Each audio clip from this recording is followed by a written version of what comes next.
నాయుడికి సరైన అవకాశం ఇప్పుడు వచ్చిందన్నారు ఉండవల్లి అరుణ్ కుమార్. ఆంధ్రప్రదేశ్లో అధికారంలోకి వచ్చిన ఎన్డీఏకు అభినందనలు తెలిపిన ఉండవల్లి కేంద్ర సర్కార్ చంద్రబాబు నితీష్ కుమార్లపై ఆధారపడి ఉందన్నారు.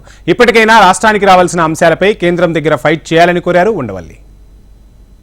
చంద్రబాబు నాయుడు గారికి సరైనటువంటి అవకాశం ఇప్పుడు వచ్చింది. ఆంధ్రప్రదేశ్ ప్రయోజనాల కోసం ఢిల్లీలో నిజంగా చక్రం తిప్పగలిగినటువంటి అవకాశం వచ్చింది. దీన్ని సరిగ్గా ఎందుకంటే ఈయన నితీష్ కుమార్ వీళ్ళిద్దరి మీదనే ఆధారపడింది ప్రభుత్వం.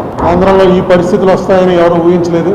ఎందుకంటే మోడీ గారు అబ్కీ బార్ 400 పార్ అన్నాడు, పని జరగలేదు. చివరికి ఆంధ్రప్రదేశ్ లో వచ్చినటువంటి రిజల్ట్స్ మీదే ప్రధానంగా ఆధారపడి మోడీ గారు అక్కడ ప్రధానమంత్రి అయ్యే అవకాశం వచ్చింది. అందుకే ఆయన పార్లమెంట్ లో మాట్లాడుతూ పక్కనే పవన్ కళ్యాణ్ చూపించి ఏ పవన్ నహి ఆంధీ హై అన్నాడు. అంటే పవన్ అంటే గాలి, ఇది మామూలు గాలి కాదు, పెను తుఫాను. ఆంధీ అంటే తుఫాన్ కన్నా పెద్దది. ఉప్పెన్లు మన దిరిసే ఉప్పెన అలాంటిదన్నమాట.